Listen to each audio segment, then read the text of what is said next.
Olá, sejam muito bem-vindos a mais um Fala Auditor, o programa da Receita Estadual em parceria com a TVE Espírito Santo, onde conversamos sobre questões tributárias, economia, cidadania fiscal e iniciativas que podem contribuir para o avanço da sociedade capixaba. O convidado do programa de hoje é o colega auditor fiscal Delber Vescovi, que sabe tudo sobre um tema muito importante para o desenvolvimento das cidades do nosso estado e também para a melhor qualidade de vida. O Índice de Participação dos Municípios, o tão famoso IPM. Delber, muito obrigado pela presença e seja bem-vindo ao Fala Auditor. Olá, Tiago. Obrigado pelo convite. Um prazer estar aqui, tratando de um tema tão importante, como você bem disse no início, para os municípios capixabas. E a todos que nos acompanham, um grande abraço. Tema extremamente importante, Delber, que todo ano aí é pauta, tanto da Cefaz quanto dos municípios, prefeitos e etc. Vamos começar então a nossa conversa, Delber. Você nos explicando o que é o IPM e a importância disso para as gestões municipais.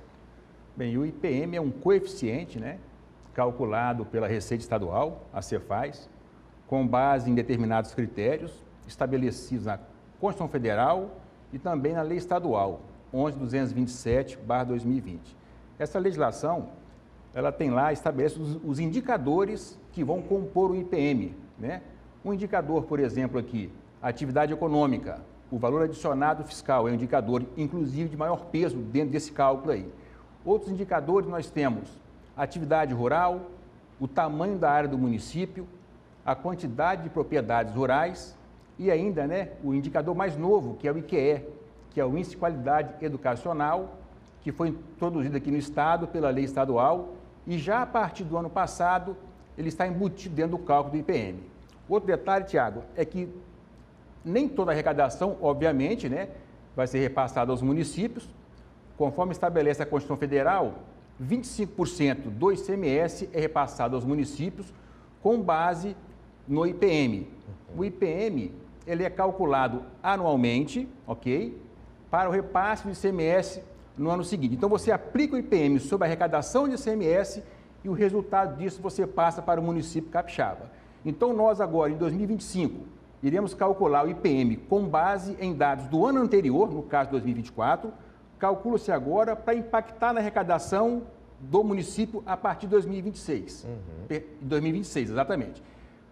Este ano já está havendo o repasse do ICMS, porém, com o cálculo do IPM feito no ano passado, 2024, com base em dados de 2023. Perfeito, Delber. Então, se estamos falando em 25% do ICMS, que é destinado aos municípios, considerando a arrecadação de 20 bilhões de reais no ano passado, o Estado vai destinar, então, 5 bi de reais para os municípios capixabas. A pergunta que eu te faço, então, Delber, os municípios também se beneficiam diretamente de uma gestão fiscal sólida e do importante trabalho do auditor fiscal aqui no Estado, é isso? Exatamente, Tiago. O ano passado, o Estado bateu o recorde de arrecadação de impostos, Isso, obviamente, é positivo para o município.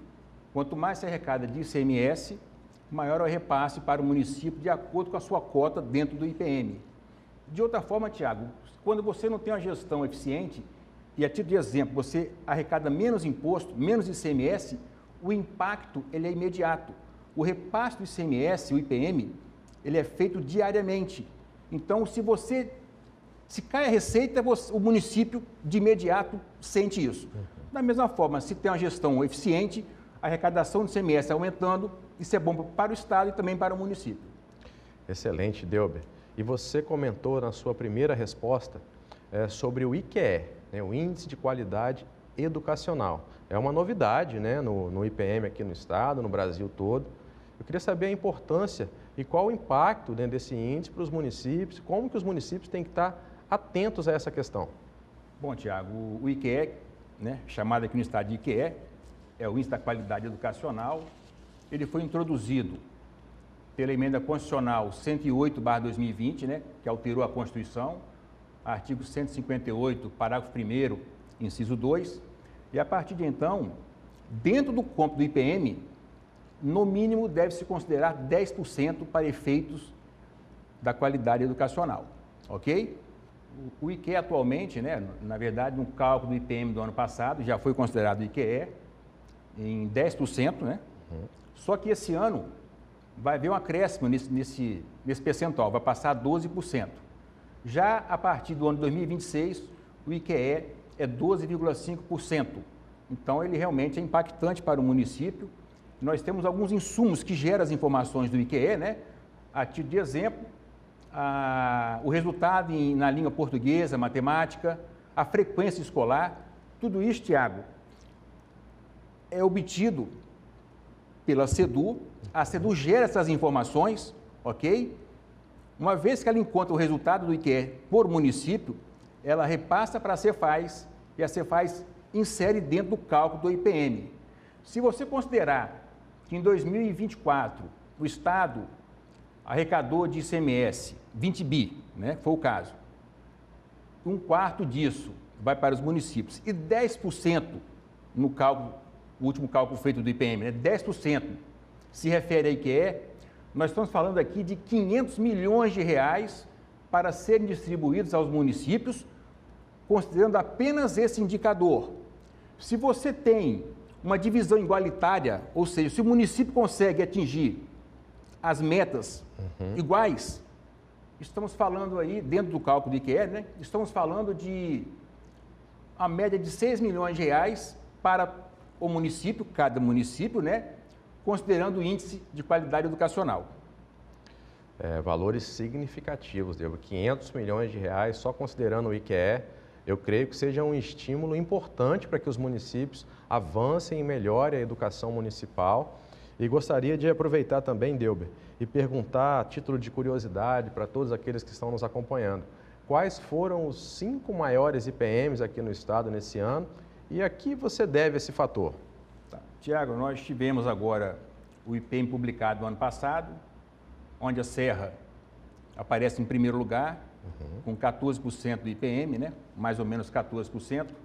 Temos também Vitória em segundo lugar, aproximadamente aí 10%, 11%. E depois temos o município de Cariacica, Vila Velha e Linhares.